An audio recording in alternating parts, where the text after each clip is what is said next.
Hello students, मैं राजेश कसरा उत्कर्ष second रतला में आपको बहुत बहुत स्वागत करता हूँ। जैसे कि आप स्क्रीन पर देख रहे हैं, बोर्ड पे मैंने लिखा है इस्लाम धर्म। आज हम इस्लाम धर्म पढ़ेंगे। ठीक है, इस्लाम धर्म की शुरुआत कहाँ से हुई और इसके जो भी एग्ज़ाम्स के अनुसार उपयोगी तथ्य होते हैं, हम उसको डिस्क्रिप्टिव के साथ पढ़ेंगे, जो कि हमारे MPPSC, UPSC और SSC तहत जितनी भी एग्ज़ाम्स होती हैं, ठीक है, उसमें बहुत महत्वपूर्ण हमारे काम के प्रश्न रहते हैं। ठीक है, देखिए आइए हम देखते हैं। सबसे पहले इस्लाम धर्म में इसके संस्थापक, ठीक है, इस्लाम धर्म में इसके संस्थापक थे पैगंबर हज़रत मोहम्मद साहब। ठीक है, संस्थापक थे पैगंबर हज़रत मोहम्मद साहब। ठीक है, पैगंबर हज़रत मोहम्मद साहब के पिता और माता। स्टूडेंट्स, जिस तरीके से मैं आपको पढ़ा रहा हूँ, यही तरीका आपको अप्लाई करना है पढ़ने के लिए। ठीक है, पैगंबर हज़रत मोहम्मद साहब के पिता माता। पिता का नाम था इनका अब्दुल्ला और माता का नाम था अमीना। राइट, ये माता और पिता। ठीक है, पिता माता, है ना। हज़रत मोहम्मद साहब का जो विवाह है खादिजा नामक एक विधवा के साथ हुआ था 25 वर्ष की अवस्था में। ठीक है, खादिजा नामक एक विधवा के साथ हुआ था 25 वर्ष की अवस्था में। आगे देखिएगा, इनका जो पालन पोषण इनके चाचा ने किया था, जिनका नाम था अबू तालिब। ठीक है, चाचा ने इनका पालन पोषण किया था। आइए हम देखते हैं आगे। हज़रत मोहम्मद साहब और खादिजा से एक संतान पैदा हुई थी। ठीक है ना। ठीक, आगे हम देखिएगा। ठीक है, हज़रत मोहम्मद साहब के पिता का नाम अब्दुल्ला, माता का नाम अमीना, इनकी पत्नी का नाम खादिजा और इनकी पुत्री का नाम था फातिमा। और फातिमा के पति का नाम था अली। राइट, और इन दोनों से जो संतान पैदा हुई थी उनका नाम था हुसैन। राइट, बहुत ही शॉर्टकट मेथड से मैं पढ़ा रहा हूँ। ठीक है, ध्यान रखिएगा।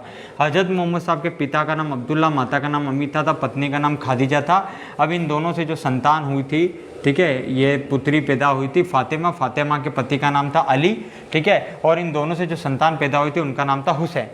ठीक है ना। और इनको 610, यानी कि अगर इसमें 40 साल जोड़े, 610 में ज्ञान प्राप्ति हुई थी हीरा नामक गुफा में। गुफा का नाम क्या है? हीरा नामक गुफा के अंदर ज्ञान की प्राप्ति। अब देखिएगा step by step sun karate. फिर हम 610 में हम 12 साल जोड़ते हैं। ठीक है, तो ये होता है 622। ठीक है, अब देखिए, ये मक्का से मदीना तक की जो इन्होंने यात्रा की थी, मक्का से मदीना तक की इन्होंने जो यात्रा की थी वो कंप्लीट हुई थी 24 सितंबर 622 को। 24 सितंबर 622 को, जिसको हम हिजरी संवत के नाम से जानते हैं। ये वाली डेट किस नाम से जानी जाती है? हिजरी संवत के नाम से।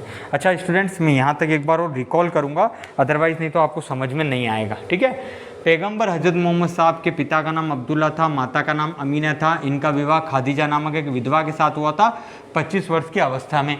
और इन दोनों से जो पुत्री हुई थी उनका नाम था फातिमा के पति का नाम था अली, यानी कि जो मोहम्मद साहब के क्या कहलाए? ये दामाद। ठीक है, इन दोनों से जो पुत्र पैदा हुआ था उनका नाम था हुसैन। ठीक है, मोहम्मद साहब के क्या कहलाए? नाती, है ना। अब देखिए, इनका पालन पोषण इनके चाचा अबू तालिब ने किया था। इनका जन्म 570 ईस्वी में मक्का में हुआ था। जन्म के 40 साल बाद, यानी 570 में 40 जोड़ 610 में इनको ज्ञान प्राप्ति हुई थी हीरा नामक गुफा में। 610 में हम 12 जोड़ेंगे तो 622 आएगा।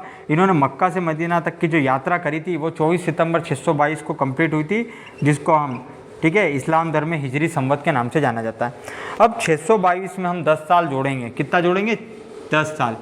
ठीक है, प्लस 10 हम करेंगे। ठीक है, तो 622 में प्लस हम 10 करेंगे तो 632।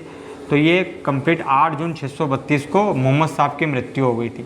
मृत्यु किसकी? मोहम्मद साहब की मृत्यु। राइट, अब देखिएगा, 661 में इनके दामाद की हत्या हो गई और 680 में इनके नाती की हत्या हो गई। ठीक है, 8 जून 632 को कितनी मृत्यु हुई? मोहम्मद साहब की मृत्यु।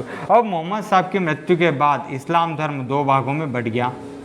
इस्लाम धर्म 2 भागों में बटा, ठीक है। अब कैसे बटा? एक भाग था शिया और एक भाग था सुन्नी। शिया और एक भाग था सुन्नी।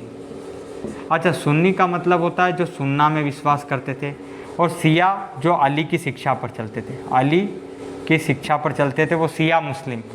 सुन्ना में विश्वास करते थे, सुन्ना, ये जो मोहम्मद साहब के कथनों पर चलते थे, मोहम्मद साहब के कथनों पर चलते थे, वो सुन्नी मुसलमान। आ गई बात समझ में? मोहम्मद साहब की मृत्यु के बाद इस्लाम धर्म शिया और सुन्नी 2 भागों में बटा।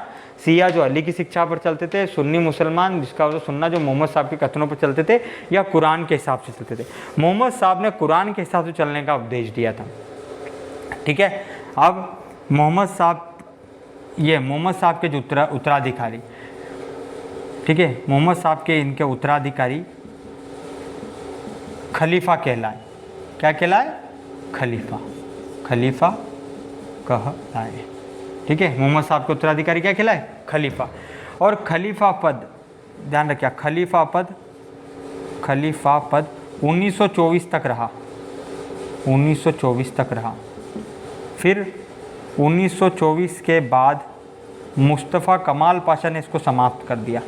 मुस्तफ़ा कमाल पाशा ने समाप्त कर दिया, समाप्त कर दिया किसको? खलीफा पद को। लास्ट पोर्शन है मोहम्मद साहब की जीवनी इब्न इशाक ने लिखी। मोहम्मद साहब की जीवनी यानी इनकी बायोग्राफी इब्न इशाक ने लिखी। किसने? मैं नाम लिख रहा हूँ, इब्न इशाक, ठीक है, ध्यान, नाम याद रखिएगा। जीवनी किसने लिखी?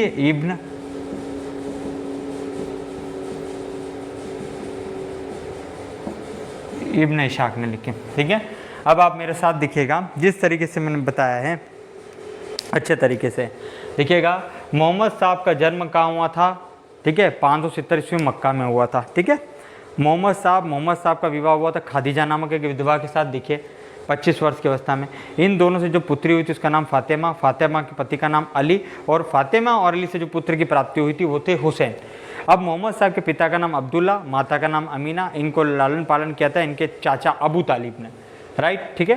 570 ईस्वी में इनका जन्म हुआ था मक्का में। 40 साल जोड़ेंगे 610 ईस्वी हीरा नामक गुफा में इनको ज्ञान की प्राप्ति। 12 साल जोड़ेंगे तो 622। 24 सितंबर 622 को इनकी यात्रा कंप्लीट हुई थी, जिसको हिजरी संवत के नाम से जाना जाता है इस्लाम धर्म में। ये यात्रा करी थी उन्होंने मक्का से मदीना तक की, ठीक है। 622 में हम 10 साल जोड़ते तो 632, 8 जून 632 को मोहम्मद साहब की मृत्यु हो गई थी। मोहम्मद साहब की मृत्यु के बाद इस्लाम धर्म 2 भागों में बटा, शिया और सुन्नी। सुन्नी मतलब जो सुन्ना में विश्वास करते थे, यानी कि पैगंबर हजरत मोहम्मद के कथनों पर चलते थे, उनके प्रवचन के ऊपर चलते थे, जो कुरान के हिसाब से चलते थे, ठीक है, तो वो सुन्नी मुसलमान। और शिया जो अली की शिक्षाओं पर चलते थे। और मोहम्मद साहब के जो उत्तराधिकारी वो खलीफा कहलाए। खलीफा वो 1924 तक कहलाए। उसके बाद 1924 में तुर्की के शासक मुस्तफ़ा कमाल पाशा, मुस्तफ़ा कमाल पाशा कहाँ का था? तुर्की का शासक, उसने खलीफा पद को समाप्त कर दिया। और लास्ट पॉइंट है मोहम्मद साहब के की जो जीवनी है वो इब्न इशाक ने लिखी थे।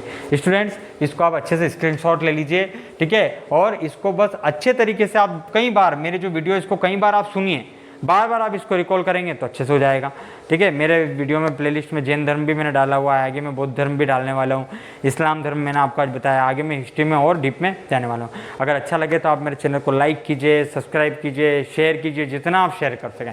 Thank you so much.